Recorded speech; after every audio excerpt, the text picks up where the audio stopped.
Bonjour à tous. Alors aujourd'hui nous allons en Israël avec Aline pour l'histoire des 12 tribus d'Israël.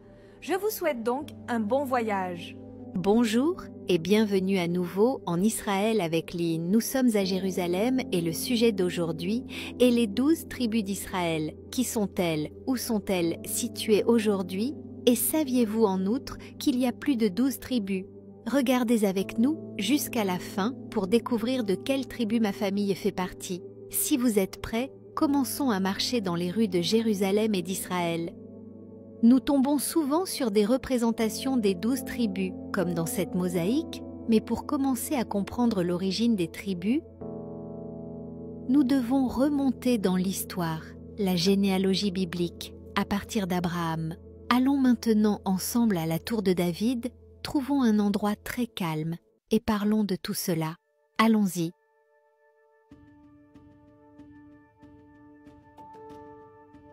Je vais mettre la généalogie biblique à l'écran maintenant pour ceux qui veulent suivre avec moi.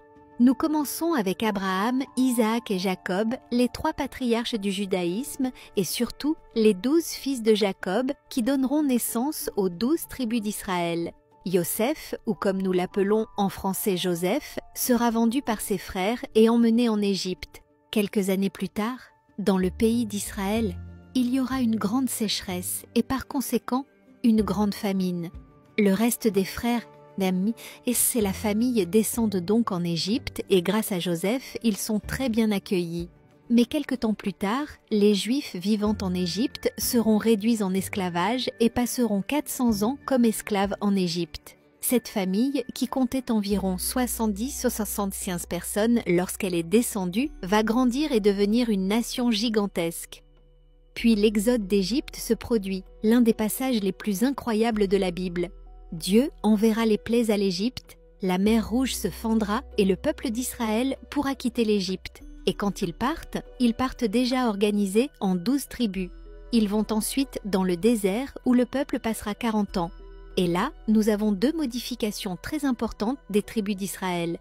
La première modification est que la tribu de Yosef, la tribu de Joseph, se divisera en 2.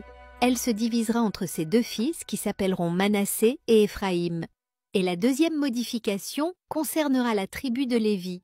Ils recevront un rôle très important, celui de servir Dieu et la prêtrise. C'est pourquoi la tribu de Lévi ne recevra pas de terres en héritage, mais elle sera plutôt placée au sein des autres tribus. Ainsi, dans tout l'espace d'Israël, il y aurait aussi une partie du peuple de Lévi qui vivrait. De plus, Moïse était de la tribu de Lévi, et surtout son frère, appelé Aaron. Aaron le Cohen sera le premier prêtre du peuple d'Israël et ses descendants continueront à être prêtres jusqu'à aujourd'hui. Nous savons qui sont les descendants d'Aaron et donc la tribu de Lévi dans son ensemble. Ils travaillaient dans la partie aide et assistance, par exemple en jouant des instruments, les chants. Et la famille d'Aaron, la famille des Cohen, sont effectivement des prêtres. Après 40 ans d'errance dans le désert, il était enfin temps d'entrer pour conquérir le pays d'Israël. Et cette nouvelle composition des 12 tribus va se partager le pays d'Israël en se souvenant que Lévi ne reçoit aucune part. Je vais vous montrer maintenant la carte de la division de Canaan entre les 12 tribus d'Israël, telle que décrite dans le livre de Josué du chapitre 13 à 19. Les 12 tribus vivront côte à côte pendant 200 ans. Après cette période, il y aura une unification de toutes en un grand royaume. Le premier roi sera le roi Saül, puis le roi David et le roi Salomon. Mais après la période du roi Salomon, il y aura une division. Ce grand royaume juif sera divisé en 2 royaumes. Le royaume du Nord s'appellera le royaume d'Israël et en son sein se trouveront la plupart des 10 tribus d'Israël que vous pouvez voir à l'écran. Et dans le royaume du Sud, il y aura 2 des tribus, la tribu de Juda et la tribu de Benjamin. C'est pourquoi on l'appelle aussi le royaume de Juda. Et Lévi, comme nous l'avons déjà mentionné, sera réparti sur tout le territoire. Ils vivront ainsi, royaume à côté de royaume, jusqu'à un moment dramatique en l'an 722 avant le Christ. La grande invasion du royaume d'Israël par l'Assyrie aura lieu. Ils détruiront le royaume d'Israël et prendront les 10 tribus et les exileront, les enverront dans un autre endroit que nous ne connaissons pas. Si vous avez déjà entendu parler des 10 tribus perdues d'Israël, c'est exactement de cela qu'il s'agit. Après avoir envahi le royaume d'Israël, ils se dirigent vers le sud et viennent envahir le royaume de Juda dans une bataille pour la survie de tout le peuple d'Israël. Les derniers Juifs libres étaient ici. Le royaume de Juda était un petit royaume avec une population nettement plus faible. Comment pouvait-il se défendre contre ce grand envahisseur assyrien? Nous nous rendons maintenant à notre prochain lieu, précisément l'emplacement de la bataille contre les Assyriens. Allons-y. Ce gigantesque mur que vous voyez derrière moi a été construit par le roi Ézéchias précisément pour défendre Jérusalem de l'invasion assyrienne. Et la construction de ce mur est rapportée dans le livre d'Isaïe.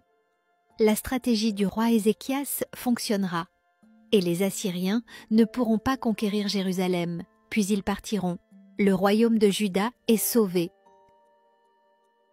Ceux qui deviendront le peuple d'Israël seront pratiquement uniquement ceux qui sont restés dans le royaume de Juda, qui est principalement la tribu de Juda, majoritaire. Nous avons aussi la tribu de Benjamin, une partie de la tribu de Lévi qui y vivait déjà, et aussi une partie des réfugiés qui arrivent du royaume du Nord, du royaume d'Israël, qui ont fui vers le royaume du Sud, le royaume de Juda. Telle sera la composition du peuple d'Israël, et cette composition demeure jusqu'à aujourd'hui. Mais depuis, plus de 2500 ans ont passé et les tribus entre elles vont commencer à fusionner. La plupart des Juifs aujourd'hui ne savent pas de quelle tribu leur famille est originaire, à une grande exception près, la tribu de Lévi. Comme les Lévites étaient séparés pour faire le travail dans le temple de Jérusalem, nous savons exactement qui ils sont, y compris beaucoup d'entre eux qui conservent encore aujourd'hui le nom de famille Lévi. Je suis un grand fan de jeans. Le premier jean au monde a été créé par une entreprise appelée Levi's. Levi's, c'est précisément parce que l'homme qui a créé l'entreprise, c'était son nom de famille. Et aussi, au sein de la tribu de Lévi, nous continuons à savoir qui sont de la famille des Cohen. Cohen est donc aussi un nom de famille qui est utilisé jusqu'à ce jour. Pas nécessairement tous les Cohen gardent ce nom, mais beaucoup le font. Par exemple, les frères Cohen sont des réalisateurs très célèbres aux États-Unis. Et ce que je vous avais promis au début de la vidéo, c'était de vous dire de quelle tribu est ma famille. La famille de mon père, nous ne pouvons pas savoir de quelle tribu elle est, donc nous appelons ceux qui ne connaissent pas leur tribu Israël. Mais la famille de ma mère, à la fois ma grand-mère et mon grand-père, étaient Cohen. Ils étaient de la famille des prêtres du temple de Jérusalem. Je vais donc aussi mettre ici dans l'édition pour vous la Ketouba, le certificat de mariage de mes grands-parents. Et vous pouvez voir écrit en hébreu, je vais marquer le mot Cohen, c'est-à-dire que la famille de ma mère est Cohen de la tribu de Lévi. Et la famille de mon père, nous ne savons pas. La dernière grande question dont nous devons parler est, que sont devenues les 10 tribus d'Israël, les 10 tribus perdues? Nous savons que les Assyriens vont les expulser d'Israël et nous ne savons pas exactement où elles seront emmenées. Mais il existe des communautés juives dans le monde, descendants de juifs, qui pensent peut-être faire partie de ces tribus perdues. La communauté la plus célèbre et la plus importante est la communauté d'Inde, qui descend probablement de la tribu de Manassé. Et tout récemment, il y a quelques jours, il y a eu une opération spéciale pour ramener une partie de cette tribu en Israël.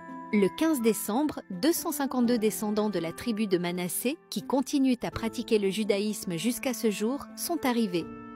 Et nous pouvons aussi les voir chanter à leur arrivée à l'aéroport Ben Gourion de Tel Aviv.